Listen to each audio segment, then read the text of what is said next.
வணக்கம் நண்பர்களே! இன்னைக்கு நம்ம தாய்மாமன் சீரியலுடைய ப்ரமோ தாங்க பார்க்க போறோம். இதுல பார்த்தீங்க அப்டின்னா, மாயாண்டி வந்து தாம்பூல தட்டோட மஞ்சமலை வீட்டுக்கு போறாருங்க. அதாவது அவருடைய மாப்பிள்ளை, தங்கச்சியுடைய கணவர். அவங்க வீட்டுக்கு போறாங்க.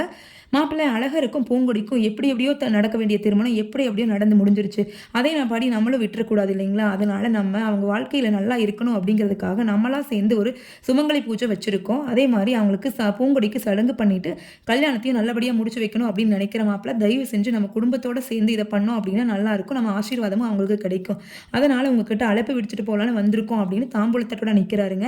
ஆனா நம்ம மஞ்சமலை எப்பவும் போல ஒரு திமிர காமிச்சுட்டு கால் மேல கால் போட்டு உட்கார்ந்துருக்காருங்க. அத கண்டுக்க கூட இல்ல. அப்புறம் பார்த்தீங்கன்னா, நம்ம ஒத்துருவாரு இல்லைங்களா? ஒருத்தர் கூடயே இருப்பாரு. அவர் என்ன சொல்றாரு அப்படின்னா, "வாங்கிக்கங்க மாப்பிள" அப்படின்னு சொல்றாரு. அவரோட பேச்ச கேட்டு உடனே, "நீங்க சொன்னதுக்காக நான் இத வாங்கிக்கிறேங்க" அப்படின்னு சொல்லிட்டு வாங்கிக்கிறாரு. உடனே நம்ம மஞ்சமலையுடைய ஒய்ஃப்க்கு, அதாவது அவங்க மாயாண்டியுடைய தங்கச்சிக்கு பார்த்தீங்கன்னா, மனசுக்குள்ள அவ்வளவு சந்தோஷம். "அப்படியா? நம்ம அண்ணன் வீட்டுக்கு போக போறோமா?" அப்படிங்கிற மாரி அவங்க கனவு காண ஆரம்பிச்சுர்றாங்க. ஆனா அப்படி பார்த்தீங்கன்னா, மஞ்சமலை சொல்லிடுறாரு, நீ என் வீடு தேடி வந்திருக்க அப்படிங்கிற ஒரே காரணத்துக்காக தான் பத்திரிக்கைய வாங்கிக்கிட்டேனே தவிர, உன்னோட அழைப்பை ஏத்துக்கிட்டு கிடையாது. நாங்க யாரும் இந்த கல்யாணத்துல நாங்க கலந்துக்க மாட்டோம்." அப்படின்னு தெளிவா சொல்லிடுறாருங்க. மாயாண்டிக்கு மனசே ஒடிஞ்சு போயிருதுங்க.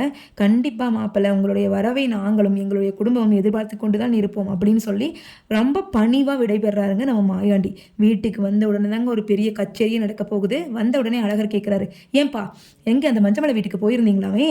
அப்படியா?" அப்படின்னு கேட்குறாரு. "ஆமாப்பா" அப்படின்னு சொல்றதுக்கு முன்னாடியே அவங்க எல்லாருமே குடும்பமே ஒண்ணா சேர்ந்துடுறாங்க. "எதுக்குப்பா உங்களுக்கு இந்த வேண்டாத வேலை?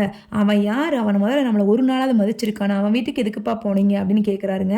அப்ப சொல்றாரு, "இது நம்ம சம்மந்தி வீடு. நம்ம விட முடியாதுப்பா. எந்த ஒரு நல்லது கெட்டதுனாலும் அவங்க இருக்கணும் நாளைக்கு. இல்லன்னா அது ஒரு தப்பாயிரும்ப்பா" அப்படின்னு ரொம்ப பணிவா சொல்றாருங்க. இந்த சீரியல்ல பார்த்தீங்கன்னா, நம்ம ரஞ்சித் சாருடைய ஆக்டிங் அவ்வளோ அழகா இருக்குதுங்க. மாயாண்டிங்கிற கேரக்டர பார்க்கும்போதே ஒரு நீதி, நியாயம், நேர்மை அது எல்லாமே நம்ம மனசுக்கு தோணுதுங்க.